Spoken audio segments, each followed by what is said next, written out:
Merci d'être là ce soir. On va commencer cette présentation. Déjà, faire fonctionner voilà, par une histoire. Je vais vous parler d'une start-up, MacBook Store Company. Je n'ai pas beaucoup d'imagination pour les noms, c'est comme pour les noms de classe, qui avait voulu créer un produit pour gérer les librairies. Donc, gérer les stocks de librairies pour permettre un peu de faciliter tout ça. Ce produit-là, il était basé sur une API. API tout simple, au début, avec du code, get, delete, post, etc. Sous le capot, rien d'exceptionnel. On a deux sous-systèmes, le cœur de l'API, avec le booster system, l'IAM, Identity Authorization Management, qui gère la sécurité. Un SSO, tout ensemble. Sous le capot, qu'est-ce qu'on a? Deux sous-systèmes, deux microservices, on pourrait dire. L'API, l'ISBN qui est généré, créé et récupéré les identifiants des livres. Et tout ce petit monde est exposé au travers d'une API Gateway. Il y a des services tiers que je ne vais pas forcément détailler là maintenant, c'est pas trop l'objet. Alors durant les premières étapes, MacBook Store Company, ses ingénieurs, ils ont développé des nouvelles fonctionnalités avec des opérations, avec des champs sur l'API. Tout se passait plutôt bien, ils se basaient sur les exigences de leurs premiers clients, ils ajoutaient tout ça, pendant plusieurs mois, tout roulait. Et les vendeurs, ils ont bien bossé quand même, les sales, et ils ont trouvé de nouveaux clients. Normal, vous allez me dire.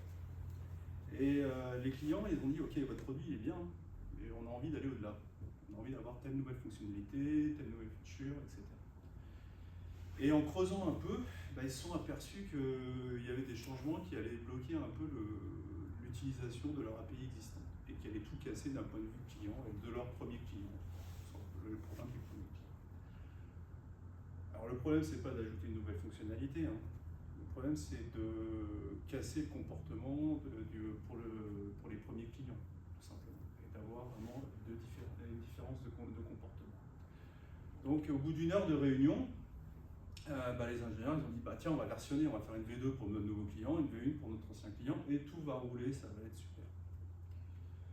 Alors, après cette longue introduction, moi, je vais quand même me présenter. Je m'appelle Alexandre Touré, je suis architecte logiciel, développeur couteau suisse à Worldline. Je suis de Tours, donc je ne suis pas très loin, du CHM, comme là on a pu se croiser. Qui ne connaît pas Worldline dans la salle? Alors là, je pense ici tout le monde, peut-être. Voilà. En résumé, Worldline, alors je fais très court, on est leader européen du paiement. Quand vous passez un paiement carte bleue chez un commerçant ou en ligne, vous passez au moins une fois par chez nous. Et on ne fait pas que ça. Moi, par exemple, je travaille dans le monde du transport.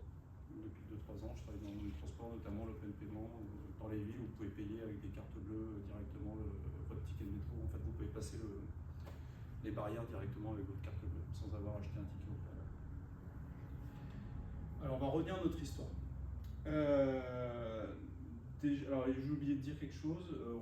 On n'est pas nombreux dans un meet-up. N'hésitez pas à poser des questions pendant la présentation. Voilà. On peut faire ça de manière très interactive, il n'y a vraiment pas de problème. Alors, si on revient à notre histoire, on voit qu'avoir deux versions en même temps sur le même logiciel pour des clients différents, il va y avoir quand même pas mal d'impact. Déjà, il va y avoir un impact sur la delivery, sur la manière de livrer notre produit. On a une V1 et une V2, comment on fait pour les deux. Donc si on tire un peu le fil, on voit que la chaîne d'intégration continue, il va y avoir un impact. De même pour l'organisation du code. Comment faire pour que si on est développeur, développeuse, comment faire pour, quand on a un repository Git, pour gérer deux versions à déployer en même temps.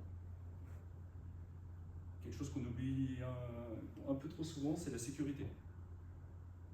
Les modèles d'habilitation, des fois entre une V2 et une V1, ça peut y avoir des différences. Et enfin, en anglais on dirait last but not least, comment gérer les compatibilités ascendantes.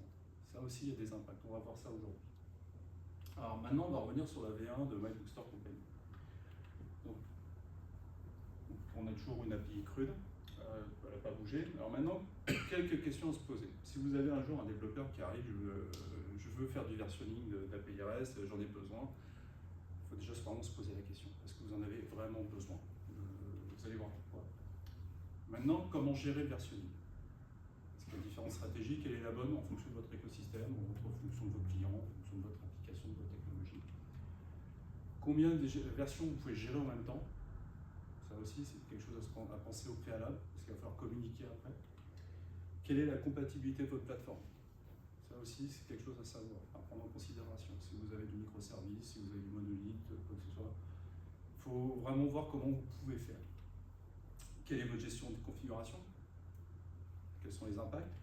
Et enfin, la sécurité. La sécurité, ça, pour explication, c'est quelque chose qu'on a découvert. En fait, on n'avait pas vraiment anticipé ça sur un projet. Et on s'est aperçu que, des versions à l'autre, il y a un impact sur la sécurité, donc on est obligé de faire des versions à cause de ça, à cause des politiques de sécurité et des habilitations. Donc maintenant, combien de versions concurrentes? Vous avez une V1, une V2, combien vous pouvez en exposer à la fois à vos clients? Alors moi, je considérais 2 versions concurrentes. Comme standard, une version standard, une version courante, une version dépréciée. Alors peut-être que pour un de vos clients, un de vos clients les plus importants, qui vous dit je veux une 3e version, vous allez dire ok, parce que c'est un de vos clients et que vous n'allez pas forcément lui refuser ça. Et pour moi, ça va être une exception. Ça ne va pas forcément être un standard pour vous. Maintenant, la question, qu'est-ce qu'on versionne quand on va versionner une API? Déjà, on versionne les changements bloquants sur le contrat de service. Alors, qui sait ce que c'est qu'un contrat de service? Qui ne sait pas? On va faire autrement. Qui ne sait pas? Alors, un contrat de service, c'est que quand on a une API avec des endpoints, un Swagger par exemple, c'est comment on appelle l'API, avec les requêtes, avec les paramètres, qu'est-ce qu'on a en retour, quelles sont les erreurs potentielles, et ça peut même des fois aller plus loin. Ça peut être combien, par exemple, de requêtes par seconde j'ai le droit d'utiliser cette API. C'est un peu toutes les exigences. Donc, on va versionner les changements bloquants. Un exemple, si vous avez par exemple passé votre base de données de MongoDB à PostgreSQL, d'un point de vue client, l'API elle ne change pas. C'est ce qu'il y a sous le capot, moi je suis client, je m'en fiche. Par contre, ce qu'il faut penser, c'est que quand vous allez faire des changements bloquants, des changements de granularité entre certains objets, comme on va voir aujourd'hui, à la fin, on va peut-être avoir une mécanique à mettre par exemple en base de données. Donc qu'est-ce que c'est que des changements bloquants, changements non bloquants? Alors GitHub a fait une bonne explication, je mettrai le lien à la fin, il y a un slide qui explique tous les liens, qui met tous les liens, pardon. Un changement bloquant, c'est quand vous supprimez une opération, quand vous renommez, quand vous supprimez des paramètres, quand vous ajoutez un nouveau paramètre obligatoire, quand vous changez ou vous modifiez votre politique de sécurité. Quand je dis politique de sécurité, c'est les modèles d'habilitation, par exemple, quels sont mes rôles, moi par exemple je suis administrateur, je suis utilisateur, j'ai le droit d'utiliser tel service. Un changement non bloquant, ça va être quand vous ajoutez une opération, quand vous ajoutez un champ qui n'est pas obligatoire, etc. Donc si on revient dans notre histoire, sur MyBookstore Company, on avait un changement, le changement bloquant, c'est celui-ci. On avait un auteur par livre, ce qui était dans un champ string, tout simplement. Là, on passe, mon nouveau client, il veut avoir plusieurs auteurs par livre, comme on peut avoir souvent dans les livres scientifiques ou les livres informatiques et scientifiques. Ça, c'est un changement bloquant. Parce que d'un point de vue, si on reprend notre histoire, le premier client, il ne pourra plus appeler notre API comme ça. Ça casse toute sa mécanique. A contrario, un changement non bloquant, il faut bien se dire qu'on peut rajouter des choses, des changements non bloquants sans versionner. On n'est pas obligé d'upgrader la version. Un exemple qu'on va avoir, c'est que si on ajoute un champ, comme vous avez dit comme on a vu dans la définition de GitHub, le excerpt, l'extrait du livre, voilà, moi si j'en ai pas connaissance en tant que client de l'API, je ne l'aurai pas, ça sera soit c'est nul, soit on n'en aura pas connaissance et tout se passe bien. Que ce soit pour le champ ou pour l'opération. Maintenant, comment spécifier la version? Alors il y a différentes stratégies. La première stratégie, c'est d'utiliser l'URL, c'est une des plus connues. Ça a l'avantage d'être direct, au moins quand on appelle, on sait qu'on a la V1, il n'y a pas d'équivoque. Par contre, ça nécessite, quand il y a des upgrades de version, d'un point de vue client, de mettre à jour des fois c'est pas grand chose, mais des fois, sur papier, ça peut gêner certains. Ensuite, une autre stratégie qui est intéressante, c'est le header. Alors, le header, ça a quelques avantages. Un, c'est que vous êtes capable de mettre une version par défaut. Vous êtes capable de forcer une version par défaut. Vous êtes capable de faire un upgrade, ou forcer l'upgrade de votre version à votre client. Le bémol, on va dire, c'est qu'il n'y a pas de chance de standardiser. C'est à vous de définir le vôtre. C'est pas vraiment un problème. Mais bon, il faut en avoir conscience. Et vous êtes aussi capable de forcer une version. C'est-à-dire que si le client n'utilise pas, bon, bah, ça sera telle version. Un autre exemple qu'on voit souvent dans la littérature, c'est d'utiliser les content types.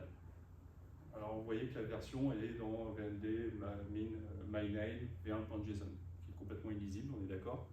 Et depuis quelques années, il y a une RFC qui est sortie qui dit en substance arrêtez de faire n'importe quoi avec ce champ accept et utilisez que des valeurs standardisées. Voilà. Donc, ne l'utilisez plus ça pour faire du versionning. Vous avez déjà deux. Le header et l'URL, c'est suffisant. En tout cas pour les API REST. Maintenant, si on revient dans notre architecture, on voit qu'on va gérer d'abord le versionning sur l'API Gateway. Pourquoi? C'est notre porte d'entrée. Forcément, il y aura deux versions, deux API, deux versions de notre API qui seront gérées ici. Par contre, on aura également la gestion des versions dans les services sous-jacents, nos microservices. Ce qu'on va essayer d'avoir, c'est que mon Bookstore API V1 va essayer d'appeler la V1 de ISBN. Je vous déconseille d'essayer de croiser les versions, dans un premier temps. Si vous avez un niveau de maturité dans les versions, dans la gestion des contrats de service, etc., vous pouvez passer à cette étape-là. Nous, ce qu'on essaie de faire, par exemple, quand on fait du versionning d'API REST, c'est d'avoir vraiment un ensemble cohérent. Voilà, le plus cohérent possible, parce qu'on peut s'y perdre. Alors, que font les grands du web sur le versionning des API REST? Alors déjà, il y a Google. Google, généralement, il y a tous les standards du monde, mais la plupart du temps, pour le versionning des API REST, ils font dans l'URL. Les changements de version, ça représente vraiment des changements bloquants. Généralement, ils préviennent bien à l'avance, ils disent attention, on passe à telle version de l'API Google Maps, ça va tout casser, vous avez 6 mois pour y passer, après ça casse tout. Spotify, ils font aussi dans l'URL. Alors eux, ils sont restés à la V1. Ils ont dû rajouter des champs, c'est des noms bloquants en même temps, le modèle des albums, des auteurs, des droits, bon, ça ne doit pas forcément beaucoup évoluer. GitHub utilise les headers. Et là, vous voyez l'exemple d'un champ qui n'est pas du tout standardisé, GitHub API version. Donc c'est bon. Donc maintenant, si vous commencez à vous dire, ok, le versionning c'est bien sympa, mais ça commence à être compliqué, bah, vous pouvez déjà mettre les bases. De mettre par exemple juste le V1 dans votre URL et puis rajouter des champs sans forcément les versionner et rester sur la V1 dans votre API. En tout cas, dans l'URL. Comment ça va se traduire si on revient sur notre API Bookstore? On aura le V1 directement dans le serveur. Moi, je vous déconseille de mettre la version dans les endpoints. D'un point de vue propreté, voilà, ça fait un peu plus clean. Ça va jusque-là? Okay. Maintenant, si on revient dans notre histoire, on voit que l'ajout d'une nouvelle fonctionnalité, ça peut être un souci. Il faut vraiment le maîtriser. Le problème qu'on a, c'est dans notre API ici, c'est pas qu'on puisse rajouter de nouvelles fonctionnalités, au contraire on ne va pas bloquer l'API, on va dire non, faut pas rajouter de nouvelles fonctionnalités, comme ça on ne fait pas de versionning, non, c'est qu'on est plus souvent sur un problème de gestion de projet. Et nous, c'est ce que j'ai eu, par exemple, on essaie de repousser le versionning de plus en plus, au maximum.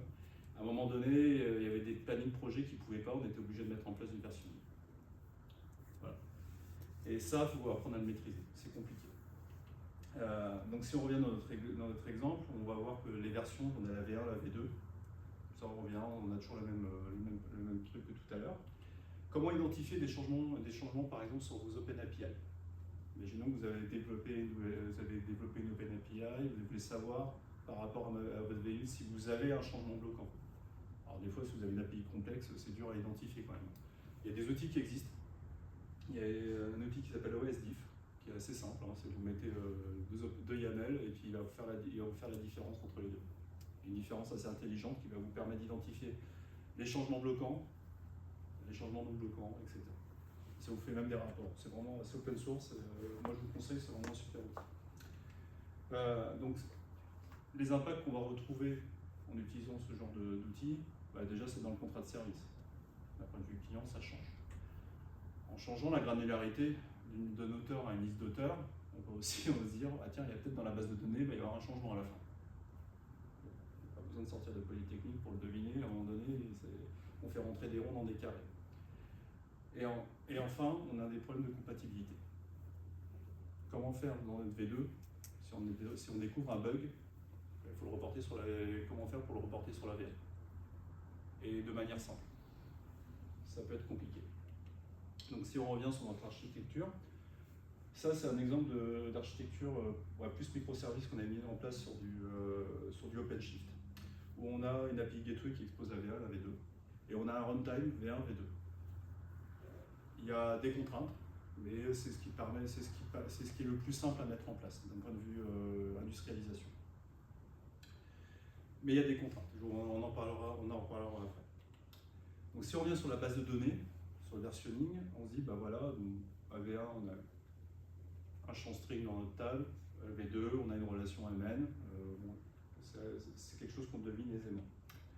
Alors comment faire quand on a les deux versions, comme ça? Alors il y a un truc qui est très simple. Imaginons que entre vos deux versions, c'est deux tenants différents. Donc c'est deux bases de données, deux schémas de données différents. Ça, c'est simple. Au moins, il y a une structure de base de données pour la V1, une structure de base de données pour la V2, deux schémas différents.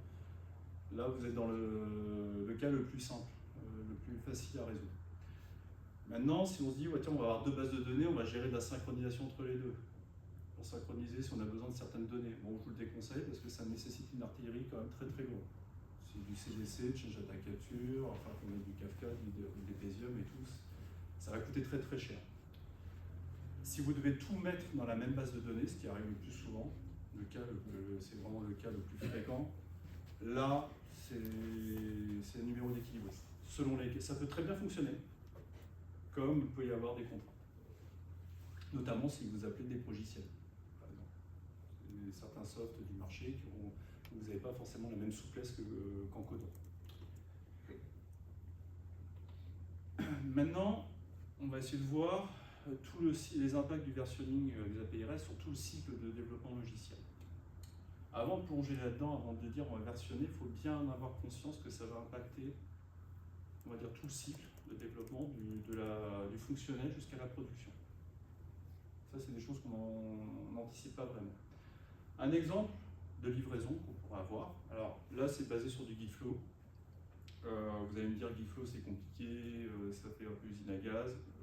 Quand on en arrive à faire du versionning d'API REST, on n'est plus à ça près, je dirais. Imaginons qu'on ait une V1 et une V2 avec nos deux versions. Voilà. Là, on va développer une nouvelle feature. Ok.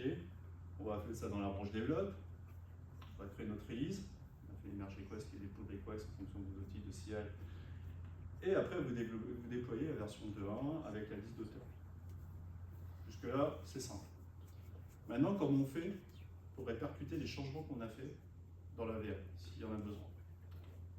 Donc vous allez refaire un peu, vous allez rebasculer certains commits dans votre branche, dans une nouvelle branche de feature. Vous allez déployer ça dans une nouvelle branche develop, parce que ça ne va pas être la même develop. Forcément, vous allez faire une V2. Donc déjà, vous avez rajouté des branches. Vous allez recréer une release. Et vous allez comme ça assurer la compatibilité ascendante. Ces deux étapes-là, c'est des étapes qui prennent du temps. Il faut en avoir conscience. Il faut vraiment en avoir conscience. Nous, sur certaines choses, ça peut être très simple, hein, clairement. Des fois, nous, on a des développeurs qui passent quelques heures par semaine pour répercuter certaines fonctionnalités, certaines ajouts de fonctionnalités, etc. Donc maintenant, quand on parle aussi de la configuration, c'est aussi les données de configuration, les properties, les XML, tout ce que vous voulez. On voit que si vous avez un serveur de configuration, déjà celui-ci va être impacté. Forcément, parce qu'une version à l'autre, vous allez peut-être changer certains items. Je ne sais pas, le pool de base de données, certaines limites dans les appels de vos API REST, etc. Il y aura des impacts également sur les systèmes sous-jacents. Forcément, imaginons que vous faites du Kubernetes avec des config maps, peut-être qu'il y aura aussi des impacts là. Et la base de données, ça on en a parlé. Un exemple que vous allez avoir, je suis très Spring, hein, donc il y aura quelques exemples avec Spring. Avec Spring Cloud Config par exemple, si vous avez une V1, vous allez impacter, pardon, je vais y arriver, vous voulez répercuter la versionning dans votre configuration. Ici, on a la V1 en haut et on récupère pour notre service Bookstore quelle est l'API, quelle est la version courante pour appeler ISBN. Là, on voit l'impact qu'on a dans le versionning. Donc en résumé, qu'est-ce qu'on va avoir? Tous nos livrables vont être impactés par le versionning à un moment donné. Donc on a les livrables applicatifs, si vous avez du Java, des jars, des zip, des chartl, des images Docker, votre compte statique, dynamique, etc. La base de données, il faut vraiment y penser. Donc maintenant, comment on peut déployer tout ça? Alors il y a une stratégie. Moi, j'affectionne, mais voilà, je la trouve assez intéressante. C'est surtout quand vous faites du microservice, avoir un environnement d'exécution distinct. Pourquoi? Parce que quand vous faites une erreur dans la V2, quand vous faites un bug dans la V2, ça ne va pas forcément impacter la V1. Quand vous avez un crash dans votre V2, ou inversement. Donc vous avez deux environnements distincts. Et la gestion des versions est centralisée par l'API Gateway qui va faire le routage. On dirait par exemple si vous êtes sur du microservice, vous savez, tiens, je dirige ma V1 c'est un microservice, ma V2 c'est un microservice. D'accord? On va voir après pourquoi prendre ça et pourquoi ne pas le prendre aussi. Parce que y a un coût forcément, il y a un environnement supplémentaire à faire. Donc peut-être que les coûts de production vont supplanter à un moment donné tout le gain que vous allez avoir en intégration, en développement, parce que vous avez deux environnements complètement distincts. Maintenant, imaginons qu'il y a un vendeur d'API Gateway, d'API Management, qui vous dise bah non, attends, moi j'ai un super produit, mon API Gateway elle va exposer les deux versions, toi tu ne fais que la dernière version, et puis moi je gère la transformation de la requête et de la réponse. Faites pas. Clairement pas. Autant il y a une dizaine d'années, on disait bah faut pas mettre de logique dans le USB. Là c'est pareil, faut éviter de mettre de la logique métier dans les API Gateway. Pourquoi? Parce que ça duplique les API Gateway, ça duplique la logique métier. Et retrouver débugger, c'est compliqué. C'est compliqué. Ça prend du temps. En tout cas. Alors une autre manière de faire, nous, les développeurs, généralement, sont plus, quand on est développeur, on est plus enclin à faire ça. C'est avoir une seule base de code et gérer le versionning par package. Perso, je suis pas fan. Nous, on le fait. Pourquoi? Alors, parce qu'il faut faire attention à ça. Alors, il faut mettre en balance le gain que vous allez avoir en production, parce que vous n'avez qu'un seul exécutable. Vous gérez tout de manière applicative. Et par rapport au risque que vous allez avoir à créer des erreurs. Parce que si vous apportez un bug en V2, ça peut casser la V1. Ça peut impacter vos utilisateurs existants. Maintenant, pour ça, il faut se dire, est-ce que ça en vaut la peine? Autant que ça soit la première solution ou la deuxième solution. La première ou la deuxième. Et pour ça, il faut mesurer. Il faut savoir qui utilise quoi. Combien de clients vous avez sur votre V1, combien de clients vous avez sur votre V2. C'est quoi la charge requise pour exécuter ma première version de l'API V1, ma charge requise pour la V2. Il faut vraiment observer dès le début. Pour ça, il y a plein d'outils qui existent. Vous pouvez mettre en place des tableaux de bord. Alors, il y a du Grafana qui est possible. Si vous utilisez APG en API Gateway, il y a déjà des tableaux de bord qui sont déjà prédéfinis. On met l'API key, voilà, on sait la V1 de tel client de telle API, elle est utilisée autant de temps, etc. Ça, il faut le faire dès le début parce que ça va vous permettre d'identifier quelle sera la meilleure solution pour vous. D'accord? Il faut vraiment l'avoir en tête. Et en plus, le fait d'observer, ça va vous permettre de mieux identifier les versions précises que vous pouvez enlever. Moi, j'ai eu le cas, par exemple, j'ai eu un client qui disait ouais, non, il faut garder la version, j'en ai besoin absolument. Vous leur montrez le dashboard, ouais, absolument, très peu utilisé par jour. Est-ce que ça ne vaudrait pas le coup de la supprimer parce que c'est un coût supplémentaire, etc. Et ça, pour ça, il faut avoir l'observabilité dès le début. Et en plus, sur ce genre de choses, c'est très facile à mettre en place. Là, maintenant, on arrive sur des problèmes de communication. C'est un peu comme tout dans l'informatique, 80% des problèmes arrivent sur des problèmes d'organisation, de communication. Pensez à présenter votre stratégie de versionning à tout le monde. Que ce soit vos partenaires, que ce soit vos clients, que ce soit en interne aux développeurs, à la production, etc. Tout le monde doit être aligné. Il faut présenter des roadmaps, il faut présenter des changelogs régulièrement. Un exemple, on a eu un... Oui, excuse-moi. C'est sur la slide d'avant, sur l'observabilité. Oui. Mais si on observe, c'est qu'on l'a mis en place, déjà. Oui. Donc, du coup, pour prendre la décision de savoir comment mettre en place, on ne peut pas avoir observé avant. Déjà, tu auras déjà fait une V1, on va dire, tu auras déjà fait ta première version d'API. Oui, mais pas la V2, puisque... Non, mais par contre, si tu es capable, logiquement, d'identifier... ça fait partie des exigences, des fois aussi. vois, nous, c'est la difficulté. Hein. Je dis pas que c'est simple. Hein. Parce que là, on disait bien d'observer entre la V1 et la V2. Ouais. Mais par exemple, tu es capable d'identifier, de dire tiens, entre un client et un client, quelle est l'utilisation de l'API par ce client-là. Pour se projeter. Ouais. Et du coup, on peut. Ok. Voilà. Et pareil, quand tu. Alors, nous, par exemple, à Worldline, quand tu vas vendre un service, déjà, il y a une projection, on va dire. Qui attendent, pas attendre, ça c'est autre chose, mais qui dit bah voilà, nous, on va utiliser votre service tant par jour, tant. Mais il faut arriver à se projeter là-dessus, quoi. Après, tu peux commencer de la manière la plus simple possible avec avec un livrable. C'est-à-dire que tu n'as qu'une seule version. Déjà, ça fait comme si tu étais, je vais revenir. On va dire, t'enlèves le déprécative, tu as déjà une seule version. Imaginons que tu as déjà 2 clients qui l'utilisent, tu es capable de voir l'utilisation de chaque client. Et après, tu es capable de te projeter pour dire ok. On y va à tâtons, quoi. Oui, on met en place d'une certaine manière. L'observabilité, c'est vraiment la clé, quoi. Parce que tu peux pas dire non, tu veux pas aller au doigt mouillé, lui utilise ça, c'est ça la meilleure stratégie. À la fin, voilà, faut mesurer, quoi. Okay. Est-ce que j'ai répondu à ta question? Oui, mais ouais, il y avait dans ma tête il y avait un truc qui marchait pas du tout. Ah, pas de problème. Ouais. Il ne faut pas hésiter. Donc voilà. Alors, sur cette stratégie-là, c'est vraiment la mesure qui va vous dire est-ce que ça en vaut la peine ou pas. Si vous savez que votre API n'est pas très utilisé, nous par exemple on l'a mise, on savait qu'on n'avait qu'un pod quand même sur OpenShift qui utilisait cette API-là, mais il fallait la versionner. Bon, mettre 2 pods en même temps, bon, ça rajoute des coûts, ça rajoute, faut mettre ça dans faut mettre un peu tout le cycle de début. Ouais, sur cette stratégie-là, j'aurais tendance à penser qu'un couplage faible est indispensable à partir du moment où on expose une API et le modèle sous-jacent.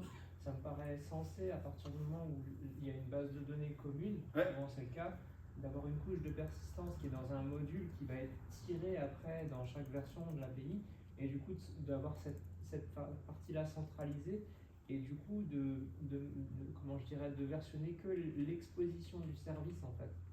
Et toute la partie sous-jacente, en fait, que ce soit les modules, on va dire, noyaux qui ont le code métier, ou les couches de persistance qui, elles, vont avoir essentiellement, on va dire, le DDL, on va dire. Ouais.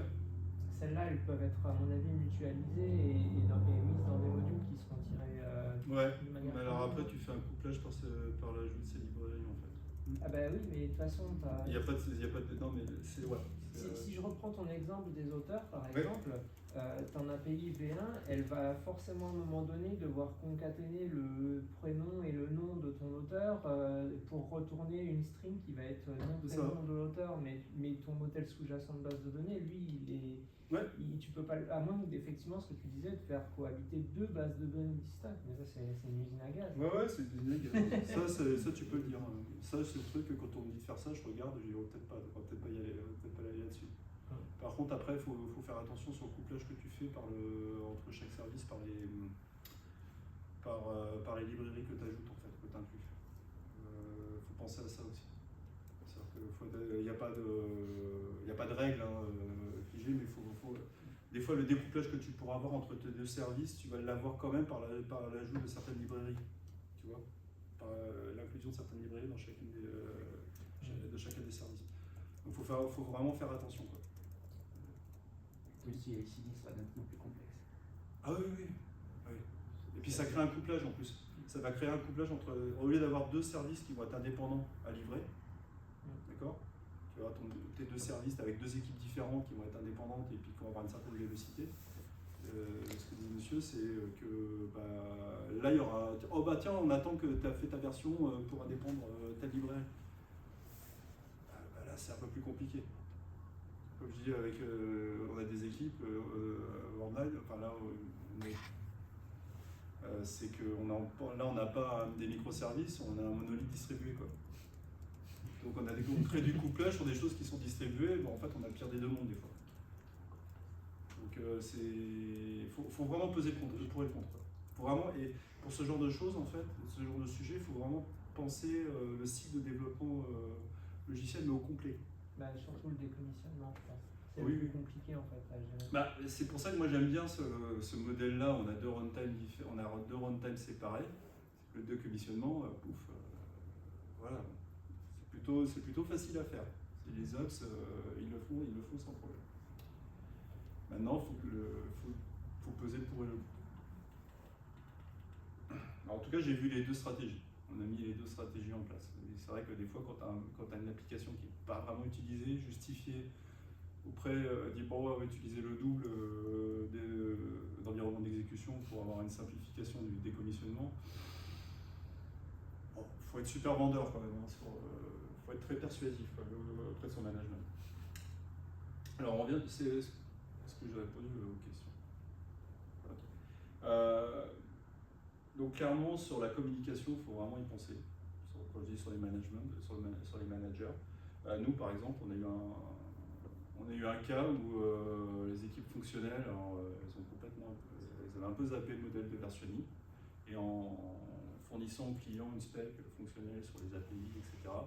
Ça avait tout cassé, le modèle de versionning. On a été obligé de revenir en fait devant le client pour dire ok, bon là je crois que ça va pas se passer comme ça.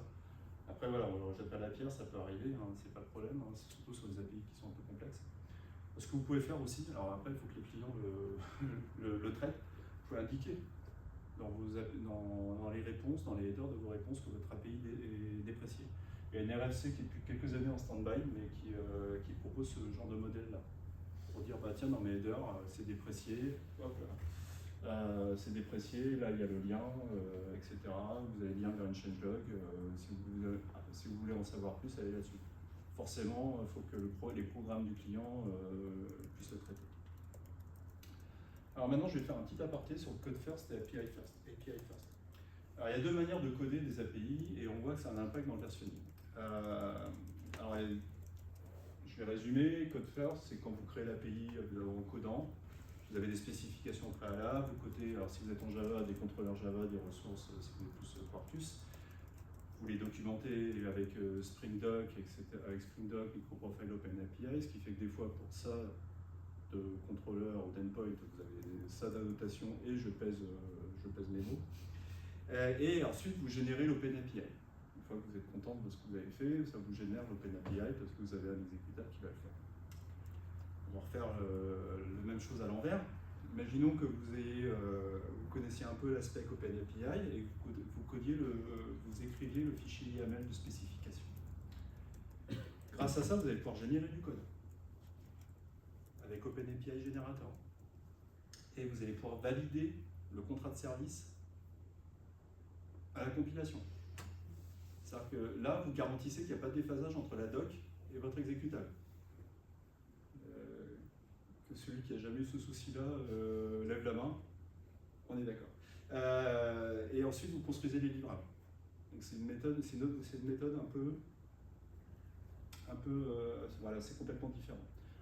Le code first, c'est simple hein, pour des API, des petites API ou des API assez simples. On crée, voilà, on fait des choses quand même assez aisément.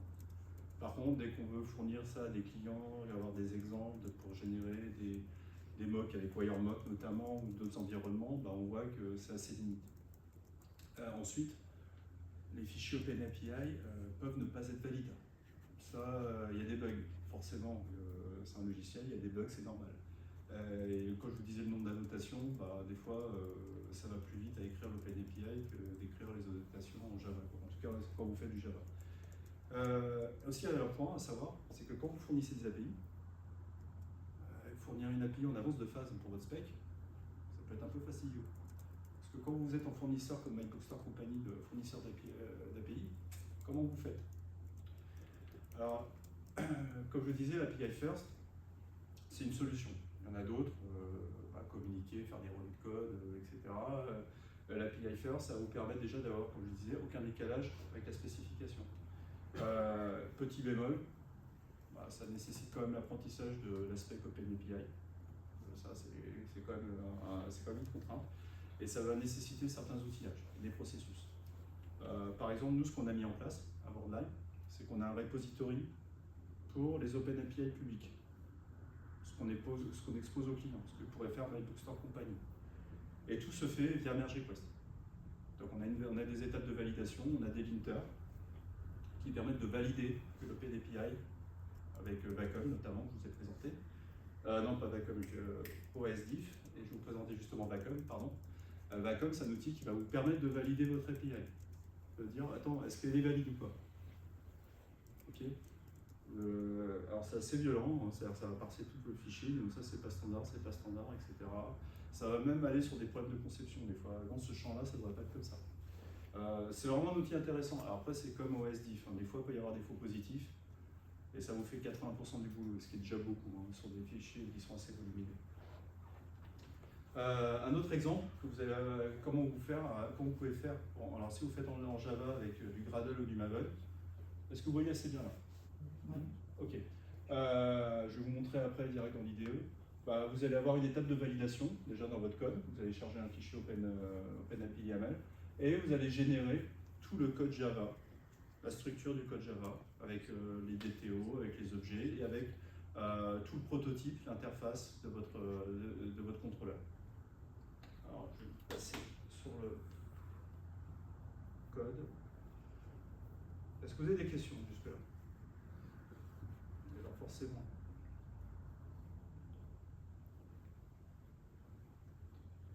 Est-ce que vous voyez assez bien ou est-ce qu'il faut que je zoome? Peut-être zoomer un peu. Je zoome? Ouais, un peu. Ok, super, pas de souci. Alors, on va y arriver.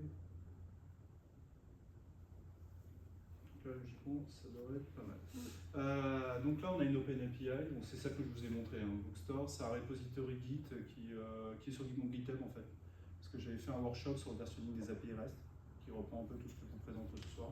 Il est dispo sur GitHub, n'hésitez pas à y aller. Si ça vous intéresse, bien sûr. Donc là, on voit que moi j'ai créé un contrôleur qui implémente une classe, tout simplement. C'est une interface, pardon. Cette interface-là, c'est quelque chose qui a été généré par OpenAPI. Okay. On a toutes les opérations avec la description, avec le prototype de chaque méthode. Après, on n'a plus qu'à implémenter cette interface et définir la logique métier. Alors, comment ça se... Pardon.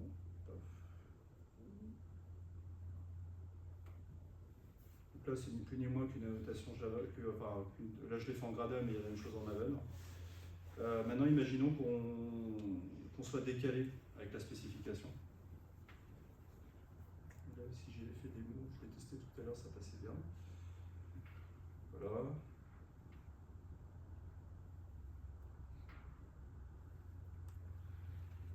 Donc là, l'OpenAPI Generator, ça fonctionne, l'OpenAPI Generator fonctionne, ça c'est pas le problème.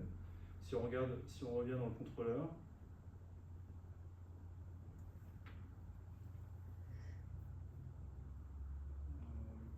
ah non, c'est pas la bonne. Là, on voit déjà que l'override, on a un souci. On voit déjà que dès le développement, on est capable de dire ok, on n'est pas en phase avec la documentation, il y a un problème. Si on revient sur la ligne de commande, logiquement, ça nous pète à la figure. Voilà.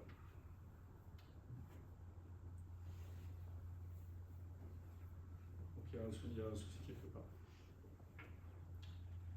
Et ça permet justement de contrebalancer toute la lourdeur. Enfin, des fois, quand on est développeur, on trouve ça un peu lourd de faire la doc d'abord, et puis coder après, etc.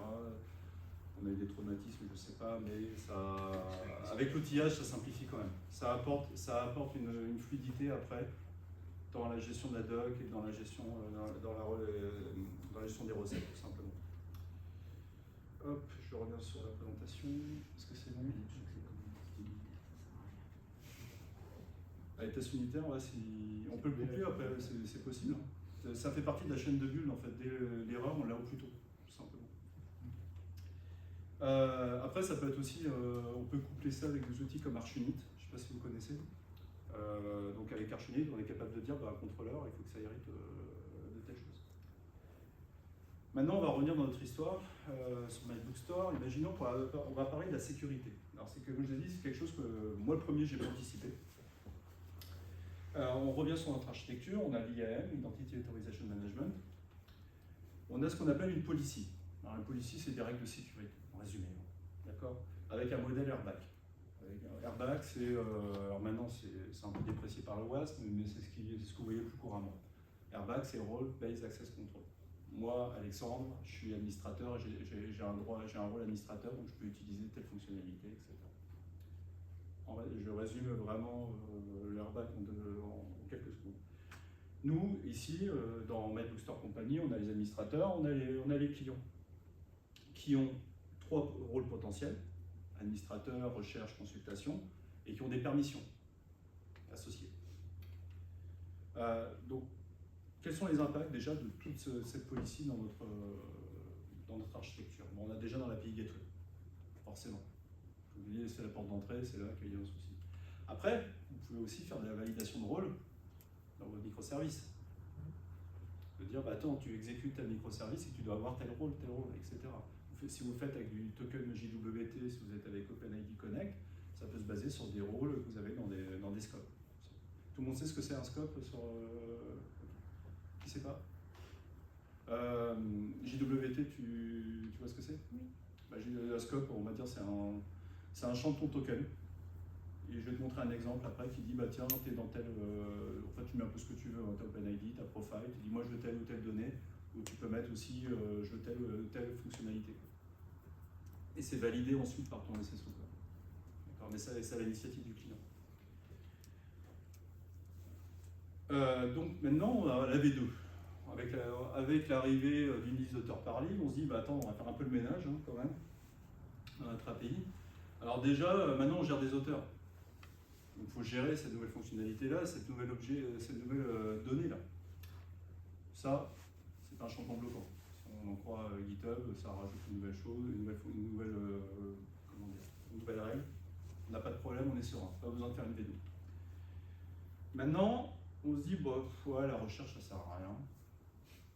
Parce que de toute façon, la personne, quand ils font une recherche, ils ont le droit de lire, ce qui n'est pas faux. Donc on va les supprimer. Donc là, imaginez dans votre module Bookstore API, vous avez fait is user in role search, donc tu as le droit d'appeler l'endpoint search. Ça casse tout. En résumé. Donc là, on a des impacts sur l'API Gateway toujours. Et sur les systèmes aussi. Il faut vraiment penser à ça. C'est vraiment un impact assez fort du versionning des API. Donc vous avez quand même des choses à vérifier dès que vous mettez tout ça en place. Alors si vous êtes assez loin, si vous êtes mûr dans votre modèle, ou si vous avez des modèles d'habilitation qui sont très très compliqués, nous on en est arrivé à avoir des serveurs de politique de sécurité qui existent. Donc on est arrivé à versionner ces serveurs de politique de sécurité pour dire, moi Alexandre Touré, j'ai tel rôle administrateur et j'ai le droit d'utiliser telle ressource, etc.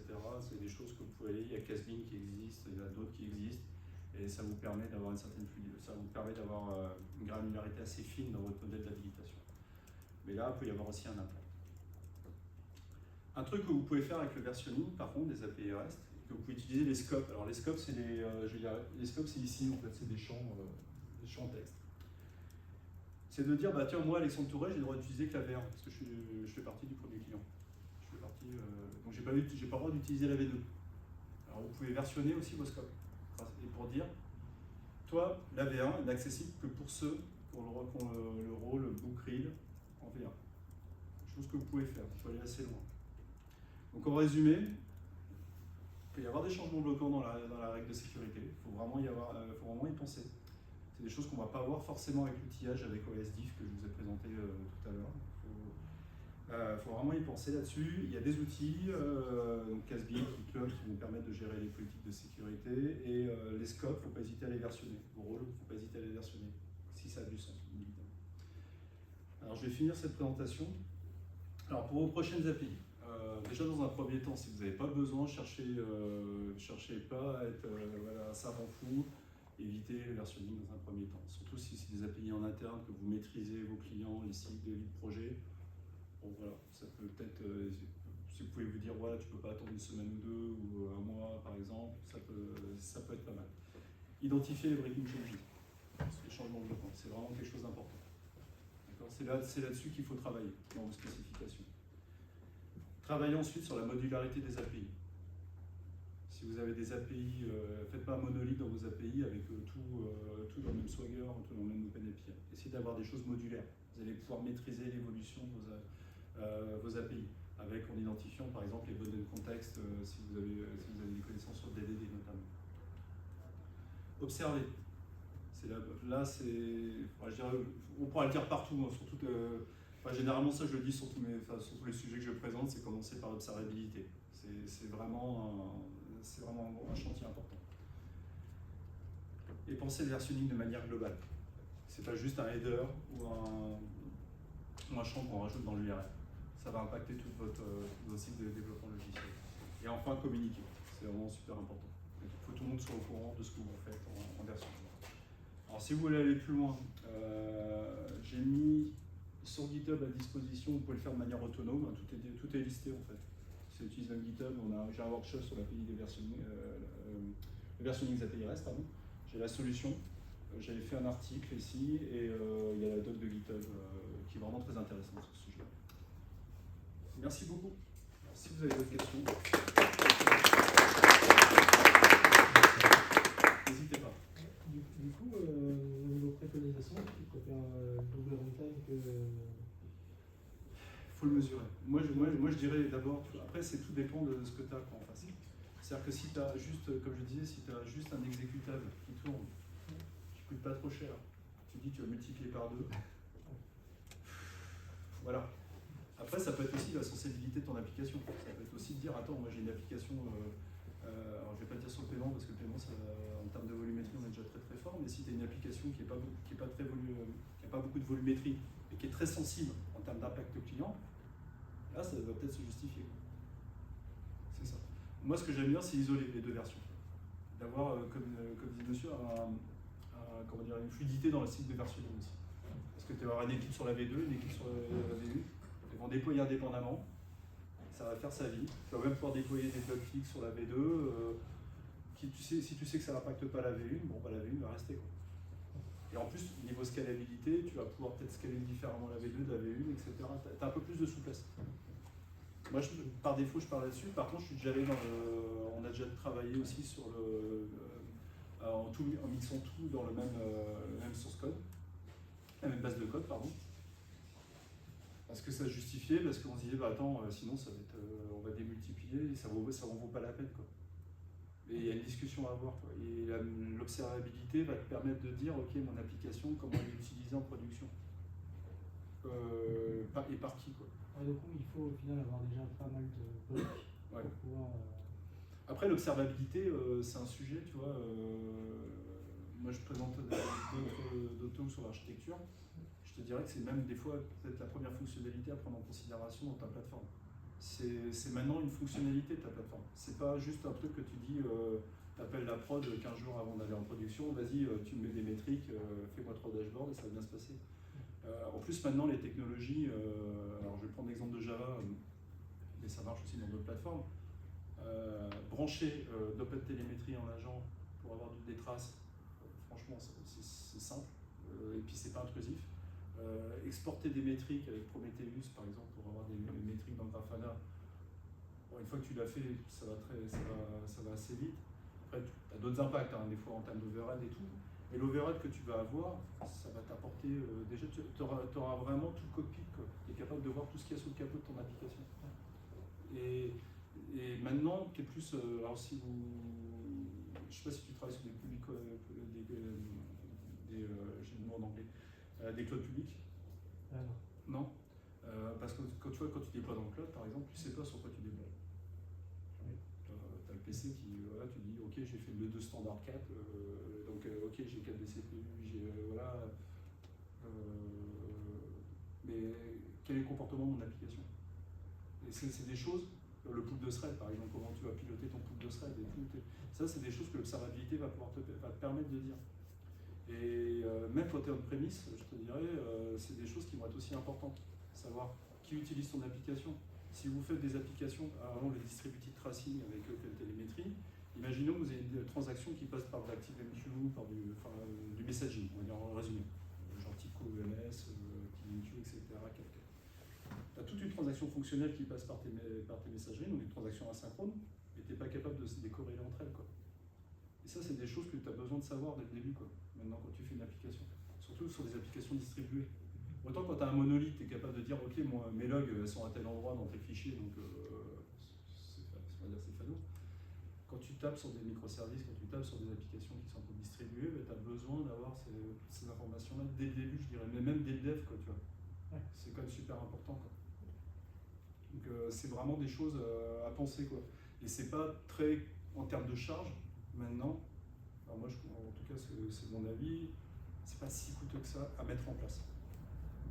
Après, il y a des charges, après forcément, il y a du stockage, il y a des choses. Mais le gain que ça va représenter dans l'observabilité, il est énorme, quoi. Non, d'accord. Vraiment selon le contexte. Oui. Après, c'est un peu comme tout, moi je suis plutôt partisan de repousser la complexité au maximum, quoi. C'est-à-dire que si on peut partir quelque chose de simple qui fonctionne, même là, je suis parti sur un exemple microservice, bon, des fois un monolithe, ça va très bien. Il y a même l'exemple de Prime Video, ils sont passés de serverless avec des lambda, avec microservices, ils sont passés au monolithe, ils ont gagné 90% de coûts. Oui, Google a fait pareil. Il y a un article sur Prime Video, cherchez Prime Video, TechBlog, et ils ont tout expliqué. Alors ils disent pas que le microservice c'est compliqué, il faut abandonner les microservices, ils disent qu'il faut adapter, justement. Il faut adapter par rapport aux besoins, par rapport au comportement, par rapport à l'état de la plateforme. Et ça, il n'y a qu'un seul truc qui va te donner. C'est l'observabilité, quoi. Et je travaille pas chez Grafana. Ils ont des concurrents de toute façon. Ouais, mais Grafana, ça c'est impressionnant.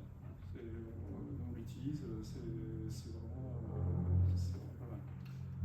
D'autres questions? Non, bah, écoutez, merci beaucoup. N'hésitez pas à me poser